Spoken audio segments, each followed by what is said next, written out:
네, 안녕하세요. 오늘은 마루 공사에 대해 알아보도록 하겠습니다. 네, 첫 번째로 바탕 정리, 두 번째로 마루 깔기, 그리고 세 번째로 하자 사례, 그리고 네 번째로 요약 정리하겠습니다. 네, 첫 번째로 바탕 정리입니다. 네, 지금 보고 계시는 사진은 이분이 바탕 정리를 하고 있어요. 그래서 보시면 바닥에 요철이나 뭐 이물질 그런 게 있으면 여기서 이 그라인더 갖다 바닥을 정리하게 됩니다. 그러면서 이제 이쪽 현관 보면 가틀 면이 있어요. 이 부분도 같이 그라인딩을 해서 면을 정리를 하게 됩니다. 방통 치고 나서 시간이 좀 지나서 마루를 깔기 때문에 바닥에 요철이나 아니면 바닥에 석고 본드가 묻어 있는 경우가 있죠. 그래서 그런 거를 그라인딩을 해서 바탕 정리를 하는 겁니다.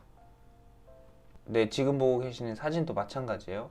바탕 정리를 바닥을 하면서 이쪽 가틀 하부도 그라인딩을 같이 해서 요철이 없게 하는 겁니다. 그래서 이쪽도 마찬가지예요. 이쪽도 가틀 부분에 그라인딩을 해서 면이 깔끔하게 나왔죠. 그러면서 바탕 정리를 하는 겁니다. 네, 두 번째로 마루 깔기입니다. 네, 지금 보고 계시는 사진은 이쪽이 현관이에요. 현관에서 나와서 복도면입니다. 그리고 반대쪽 면 봤을 때가 이쪽입니다. 그래서 보시면 이 빨간색 기준먹이 보이시죠? 기준먹 매김을 하고 이 기준에 맞춰서 마루를 깔게 됩니다. 지금 보고 계시는 사진이 바탕 정리하고 바닥 기준먹을 놓고 나서 일정 수량을 자재를 양중하고 오른쪽에 보시는 사진처럼 친환경 접착제를 사용해서 마루를 붙이게 됩니다. 지금 보고 계시는 사진은 걸레바지 10mm 바닥에서 이격해서 시공한 사진입니다. 그래서 마루를 깔게 되면 마루가 이 걸레바지와 바닥 사이로 들어가겠죠. 그리고 나서 나중에 코킹 마감하게 됩니다. 여기도 마찬가지예요. 10mm 이격시킨 부분에 마루를 밀어넣고 그리고 나중에 코킹을 싸서 마감을 짓습니다. 지금 보고 계시는 사진은 바닥과 걸레바지가 붙여서 시공했을 때예요. 그래서 이럴 때는 마루를 걸레바지에 맞댐을 하고 그리고 나서 나중에 코킹을 써서 마감을 짓습니다. 네, 지금 보이시는 사진은 이분이 이 마루를 재단합니다. 그래서 일단 기준먹을 놓고 마루를 시공하고 단부나 아니면 쪽이 들어가는 부분에는 이 장비를 사용해서 마루를 잘라서 사이즈에 맞게 재단해서 마루를 붙이게 됩니다. 그래서 보시면 친환경 접착제를 사용해서 바닥에 고르게 바르고요. 그 다음에 마루를 시공하게 됩니다.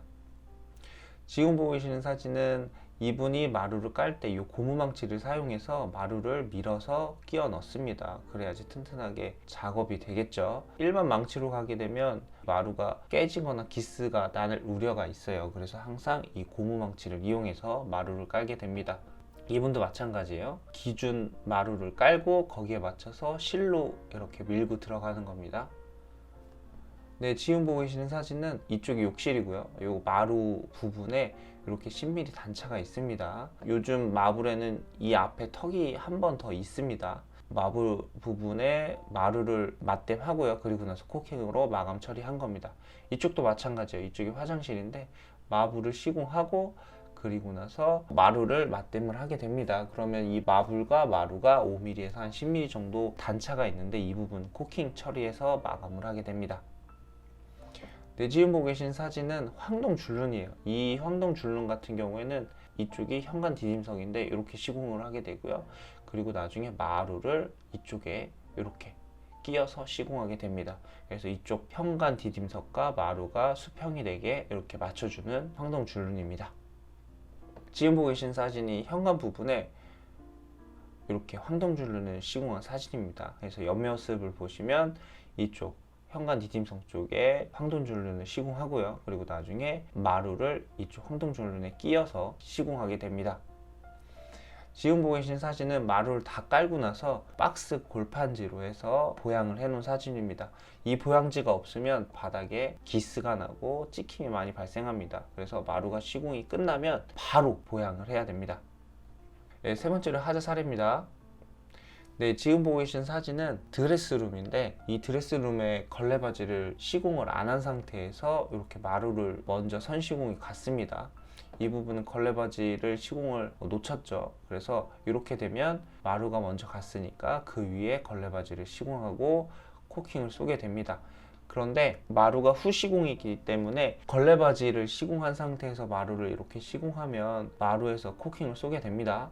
그런데 이렇게 시공하게 되면 나중에 마루 작업자를 한 번 더 부르겠죠. 그럼 마루 작업자 입장에서는 코킹을 쏘려고 한 번 더 들어오기 때문에 인건비가 발생합니다. 그러면 당연히 싫어하겠죠. 그리고 작업 붙이기도 난해합니다. 그리고 우측 사진을 보시면 이쪽이 중문 들어가는 레일인데 이쪽에 벽면에 가네가 졌어요. 이렇게 삼각형이 됩니다. 그래서 이쪽에 마루 쪽을 넣어야 되는데 그렇지 못했죠. 그래서 이 부분은 벽면을 수정하고 마루 쪽을 넣어야 됩니다. 그리고 지금 보이시는 사진은 가구 부분에 이렇게 한 10mm 정도 뜬 거예요. 이 마루랑 가구랑 수평이면 이 부분이 틈이 없겠죠. 그런데 이제 실제 시공할 때는 한 10mm 정도 이격되는 경우가 있습니다. 그래서 이 부분 같은 경우에는 코킹으로 마감 짓는데 10mm보다 더 이격이 되면 이 코킹 두께가 두꺼워져서 보기가 싫습니다. 그래서 가구를 수정할지 마루를 수정할지는 그때 판단해서 수정하셔야 됩니다. 마루를 뜯고 다시 하는 거는 일이 엄청 많습니다. 가구도 뜯어야 되고 마루도 뜯어야 됩니다. 되도록이면 15mm 이하에서는 코킹으로 마감 치고요. 한 20mm 이상이다 그러면 이제 어쩔 수 없이 가구를 바꾸는 그런 형태로 가시는 게 좋을 것 같습니다. 그리고 오른쪽 보시면 이쪽이 화장실 부분인데 목창호 부분에 이쪽 단차가 있는데 이 부분을 켜서 작업했어야 되는데 그냥 작업했죠. 그러면 이 부분이 5mm에서 한 10mm 정도 이격이 됩니다. 그래서 10mm 정도 이하면 코킹으로 마감 쳐도 그렇게 마감이 지저분해 보이진 않아요. 그래서 이런 부분은 보통 코킹으로 해서 마감을 짓게 됩니다. 네, 지금 보고 계신 사진은 준공 청소하려고 보양지를 벗겼습니다. 그런데 이렇게 마루 찍힘이 발생한 거예요. 그래서 다른 작업자들이 왔다 갔다 하면서 망치나 뭐 피스를 떨기면 사람들이 다니면서 이렇게 밟은 거예요. 그래서 마루가 찍힘이 발생합니다. 그리고 오른쪽 보시면 시공을 했는데 문을 다 열었을 때 이쪽에 마루에 문이 걸린 겁니다. 그래서 이런 부분도 수정을 해야 됩니다. 네, 지금 보고 계신 사진도 마찬가지예요. 마루를 시공하고 나서 문짝을 시공하게 되는데 이 문짝을 열었을 때 마루와 문짝이 간격이 너무 타이트해서 이렇게 스크래치가 났습니다. 그리고 오른쪽에 보시면 이 부분은 누수로 인해서 마루와 마루 만나는 부분이 이색이 졌죠. 이 부분, 이런 부분은 뜯고 다시 하셔야 됩니다. 지금 보고 계시는 사진은 여름철에 창문을 열어놨는데 물이 다 들이친 거예요. 그래서 이런 부분 같은 경우에는 박스를 걷어내고 물기를 바로 닦아낸 다음에 말리면 다행이에요. 그런데 밤새 비가 오거나 아니면 이런 부분을 발견하지 못해서 방치했을 경우에 마루와 마루 사이에 이색이 집니다. 그런 부분은 나중에 따로 마루를 교체하셔야 됩니다. 그리고 오른쪽 보고 계시는 사진은 스프링클러에서 물이 샜는데 이걸 발견하지 못하고 이게 고여 있었던 겁니다. 그래서 이색이 져서 해체해 놓은 사진입니다. 네, 지금 보고 계신 사진은 주방 싱크대 쪽에 이렇게 수전을 연결했어요. 그런데 이 부분, 수전 연결한 부분이 밀실하게 되지 못해서 이렇게 물이 샜습니다. 이런 부분은 이 배관을 연결하고 나서 나중에 수도 틀고 나서 이런 부분이 발생하면 빨리 발견하면 다행인데 하루 이틀 늦게 발견하면 바닥에 물이 흥건하겠죠. 그런 부분은 나중에 마루를 뜯고 다시 해줘야 됩니다. 오히려 가구까지 훼손되면 가구까지 다시 수정해줘야 되는 것도 발생합니다. 그래서 이런 부분, 누수에 대해서 철저하게 대비하셔야 됩니다.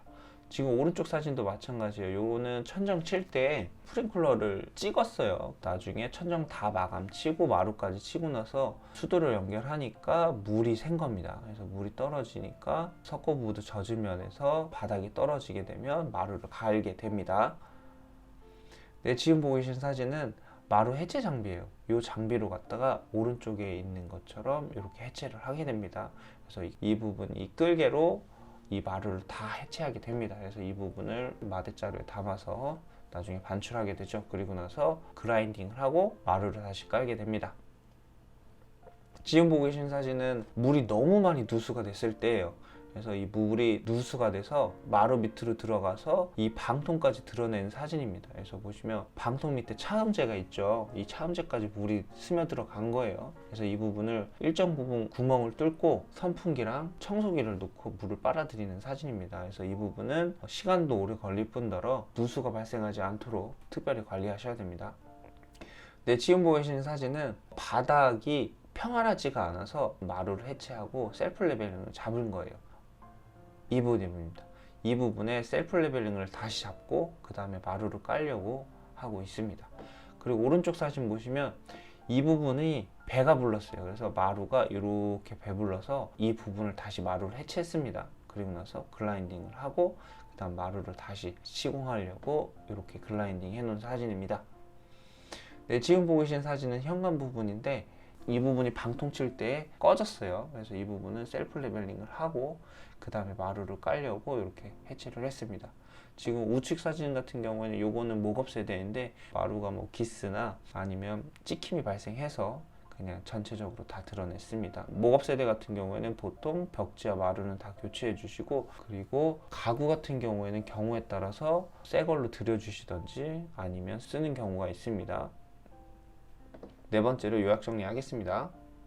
네, 첫 번째로 마루를 깔기 위해서는 바탕 정리를 하고 그 다음 자재 양중 그리고 바닥 기준 목매김을 합니다. 그리고 나서 마루를 깔게 됩니다. 그리고 두 번째로 하재 사례 같은 경우에는 뭐 마루 찍힘, 스크래치 이런 것 같은 경우는 보수제나 낫장을 교체해서 보수를 하면 됩니다. 그런데 중대하자가 있어요. 이거는 당연히 물이겠죠. 이 누수로 인해서 마루를 해체하고 바닥을 말리고 그 다음 재시공을 해야 됩니다. 이러한 경우에는 시간이 너무 많이 들죠. 경우에 따라서는 가구까지 젖는 경우 있어요. 그런 경우에는 가구 같은 경우에는 MDF이기 때문에 물에 취약합니다. 곰팡이도 많이 쓸죠. 그래서 그런 부분, 누수에 대한 위험 특히나 주의하셔야 됩니다. 네, 이상입니다.